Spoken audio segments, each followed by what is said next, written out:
بسم اللہ الرحمن الرحیم۔ السلام علیکم، میں ہوں محمد علی اور آپ دیکھ رہے ہیں ہمارا یوٹیوب چینل علی انفوز۔ آج ہم اس ویڈیو میں آنے والے ٹیچنگ ایڈورٹائزمنٹ کے بارے میں تفصیل سے بتائیں گے کہ یہ ایڈورٹائزمنٹ کب تک پبلش ہوگا اور کتنی ویکنٹ پوسٹ ہوں گے۔ جیسا کہ آپ لوگوں کی علم میں ہے کہ گزشتہ میٹنگ میں وزیر تعلیم شاہرام خان ترکئی نے محکمہ تعلیم کو ہدایت جاری کی تھی کہ جتنی بھی ویکنٹ پوسٹ ہیں ان کو جلد از جلد پر کیے جائے تاکہ ہر کلاس کو ٹیچر پرووائڈ ہو سکے اور اسٹوڈنٹ کا قیمتی وقت ضائع نہ ہو جائے۔ ان ہدایات کی روشنی میں محکمہ تعلیم نے تمام ڈسٹرکٹ ایجوکیشن آفیسرز میل و فیمیل سے ویکنٹ پوسٹ کی ڈیٹیل طلب کی ہے۔ محکمہ تعلیم نے تمام اضلاع سے P S T, C T, P E T, D M, قاری، A T, T T, C T I T اور ایس ایس ٹیز یعنی S S T bio chemistry, S S T general, S S T math physics اور S S T I T vacant post کی details 13 اکتوبر تک مانگی ہے۔ 13 اکتوبر تک جتنے بھی سکولز میں ویکنٹ پوسٹ ہے ان سے پروموشن کوٹا اور کرنٹ جو ریکروٹمنٹ پروسیس میں ہے ان پوسٹ کے علاوہ باقی تمام ڈیٹیلز ڈائریکٹریٹ کو بذریعہ ای میل ارسال کرنے کی ہدایت کی گئی ہے۔ زیادہ تر لوگ یہ کویشچنس کر رہے ہیں کہ یہ 25,000 اسامیہ ٹیلنٹ پول کے ذریعے پی ڈی سی فنڈ پہ بھرتی ہوں گے یا ایٹا کے ذریعے۔ تو آپ کو بتاتا چلوں کہ یہ 25,000 پوسٹ اور 13 اکتوبر تک جتنی اور ویکنسیز شامل ہوں گے یہ سب ایک ساتھ ایٹا کے تھرو ایڈورٹائز ہوں گے۔ یہ اپ کمنگ ٹیچنگ ویکنٹ پوسٹ کا جو اشتہار ہوگا یہ ایٹا کو دیا جائے گا اور ایٹا ہی ان پوسٹ کے ٹیسٹ کنڈکٹ کریں گے۔ اس کے علاوہ زیادہ تر لوگ یہ سوال بھی پوچھ رہے ہیں کہ کیا آنے والے اشتہار میں پرائمری اسکول کے لیے T T B P S 12 کی اسامیاں شامل ہوں گی یا نہیں۔ تو اس پر بتاتا چلوں کہ آنے والے اشتہار میں پرائمری اسکولز کے لیے T T B P S 12 کی کوئی پوسٹ شامل نہیں ہوں گی۔ اگر گورنمنٹ نے چاہا تو نیکسٹ بجٹ میں منظوری کے بعد یہ پوسٹ شامل ہو سکتی ہیں، لیکن فی الحال اس اشتہار میں یہ پوسٹ شامل نہیں ہوں گے۔ اب اس پر بات کرتے ہیں کہ ان پوسٹ کے لیے عمر کی حد کیا ہوگی اور جن کینڈیڈیٹس کی عمر زیادہ ہے تو کیا ان کو ایج ریلیکسیشن ملے گی اور اگر ملے گی تو کتنے سال تک ملے گی۔ 19 سے 35 سال تک کی عمر والے کینڈیڈیٹس ان پوسٹوں کے لیے اہل ہوں گے۔ پی ایس ٹی سے لے کر ایس ایس ٹی تک جن کینڈیڈیٹس کی عمر 19 اور 35 کے درمیان میں ہے وہ ان پوسٹ کے لیے اپلائی کر سکتے ہیں۔ البتہ جن کینڈیڈیٹس کی عمر 35 سال سے زیادہ ہے وہ میرٹ میں آنے کے بعد اپنے متعلقہ ایجوکیشن آفس یا ڈائریکٹریٹ میں ایج ریلیکسیشن کے لیے درخواست دے سکتے ہیں۔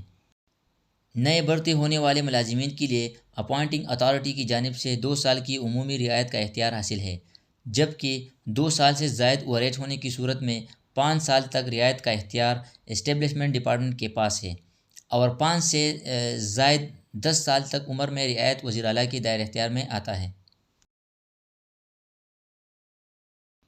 پی ایس ٹی سے لے کر ایس ایس ٹی تک ان تمام پوسٹ کے لیے کم سے کم تعلیمی قابلیت بیچلر یعنی B A B S C رکھی گئی ہے، یعنی جنہوں نے B A B S C B S وغیرہ کی ہیں وہ ان پوسٹ کے لیے ایلیجیبل ہیں اور وہ کینڈیڈیٹ ان پوسٹ کے لیے اپلائی کر سکتے ہیں۔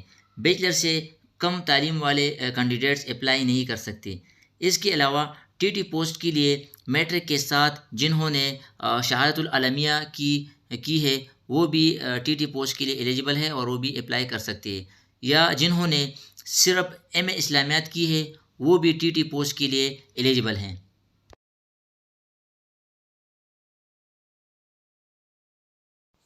S S T bio chemistry post کے لیے وہ کینڈیڈیٹس ایلیجیبل ہوں گے جس نے 2nd ڈویژن بیچلر ڈگری کے ساتھ یہ 2 سبجیکٹ لازمی پڑھے ہوں، یعنی جس کے بیچلر یا بی ایس میں کیمسٹری، بیالوجی، زوالوجی یا باٹنی ہو وہ S S T bio chemistry کے لیے اپلائی کر سکتے ہیں۔ اس طرح S S T maths physics کے لیے وہ کینڈیڈیٹس ایلیجیبل ہوں گے جنہوں نے بیچلر یا بی ایس میں فزکس میتھس یا فزکس اسٹیٹسٹک کے سبجیکٹس پڑھے ہوں، یعنی دونوں سبجیکٹ کے ساتھ فزکس لازمی ہے، فزکس کے ساتھ میتھس یا اسٹیٹسٹک کے سبجیکٹ لازمی پڑھے ہوں۔ ایس ایس ٹی جنرل کے لیے بی ایس بایو کیمسٹری اور بی ایس میتھس فزکس والے کینڈیڈیٹس بھی ایلیجیبل ہیں، بشرط یہ کہ بی ایس کے ایٹ لیسٹ 2 سیمسٹرز میں انگلش سبجیکٹس لازمی پڑھے ہوں۔ ایس ایس ٹی جنرل کے لیے وہ کینڈیڈیٹ ایلیجیبل ہے جس نے بی اے آرٹس یا بی ایس ہیومینٹی یا دیگر مساوی گروپ میں کی ہو، وہ ایس ایس ٹی جنرل کے لیے اپلائی کر سکتے ہیں۔ SSTIT کے لیے وہ کینڈیڈیٹس ایلیجبل ہیں جنہوں نے کمپیوٹر سائنس یا انفارمیشن ٹیکنالوجی میں ماسٹر کی ہو یا بیچلر میں کمپیوٹر سائنس کی ہو یعنی BSc BScs وغیرہ، اور دوسری شرط یہ ہے کہ ان کمپیوٹر ڈگری کے ساتھ B.Ed بھی لازمی ہے۔ اگر B.Ed نہیں کیا ہے تو اپائنٹمنٹ کے 3 سال کے اندر B.Ed کرانا لازمی ہوگا۔ اسی طرح CTIT کے لیے انٹرمیڈیٹ یعنی FAFSC کے ساتھ 1 سالہ DIT ڈپلومہ بھی لازمی ہے۔ CTIT کے لیے دوسری شرط ADE یا CT سرٹیفکیٹ بھی رکھی گئی ہے، لیکن اگر ADE یا CT سرٹیفکیٹ نہ ہو تو اپائنٹمنٹ کی 3 سال کے اندر ADE یا CT سرٹیفکیٹ حاصل کرنا ہوگا۔ یاد رہے کہ پشاور ہائی کورٹ نے فیصلہ دیا ہے کہ جنہوں نے کمپیوٹر سائنس یا IT میں گریجویشن کی ہے تو ان کے لیے 1 سالہ DIT ڈپلومہ لازمی نہیں ہوگا، اور جنہوں نے کمپیوٹر سائنس میں گریجویشن نہیں کی ہے تو ان کے لیے FAFSC کے ساتھ DIT لازمی ہوگا۔ اب دیکھتے ہیں کہ محکمہ تعلیم پشاور ہائی کورٹ کے اس فیصلے کے مطابق CTIT کے لیے یہ کرائیٹیریا چینج کرتی ہے یا نہیں۔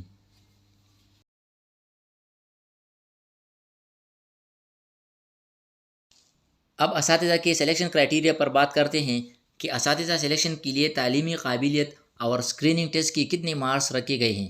ذرائع کا کہنا ہے کہ آنے والے ایڈورٹائزمنٹ میں اساتذہ سلیکشن کرائیٹیریا میں کوئی تبدیلی نہیں ہوگی، بلکہ پہلے سے جاری کردہ سلیکشن کرائیٹیریا کے مطابق ہوگی۔ اسکریننگ ٹیسٹ بذریعہ ایٹا کے 100 مارکس ہوں گے۔ 100 میں سے 40 نمبرات حاصل کرنے والے کینڈیڈیٹس پاس تصور ہوں گے، جبکہ تعلیمی قابلیت کے لیے بھی 100 مارکس رکھے گئے ہیں، جس کی تقسیم کچھ اس طرح ہوگی: SSC کے لیے 20 مارکس، FAFSC کے لیے 20 مارکس، BA BSc کے لیے 20 مارکس اور MA MSc کے لیے بھی 20 مارکس رکھے گئے ہیں۔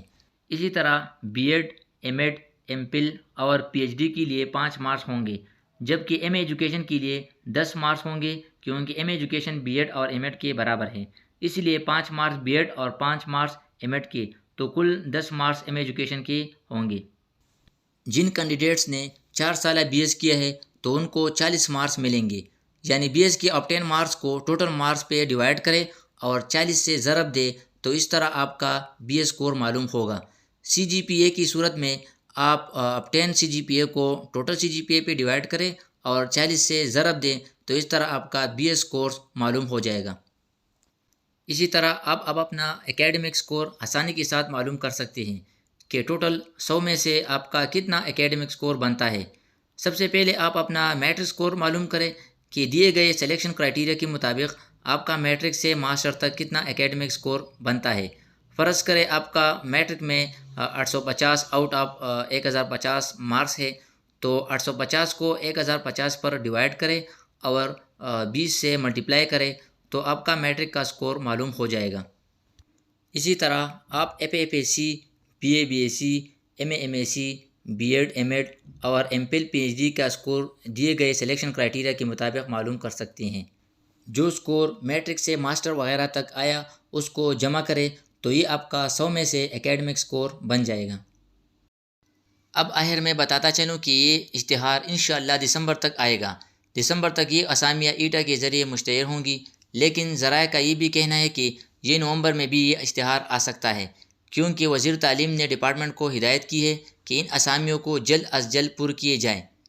یہ تھی آج کی اپڈیٹس۔ مزید اپڈیٹس کے لیے ہمارے چینل علی انفوز کو ضرور سبسکرائب کریں۔ اپنا خیال رکھیے۔ اللہ حافظ۔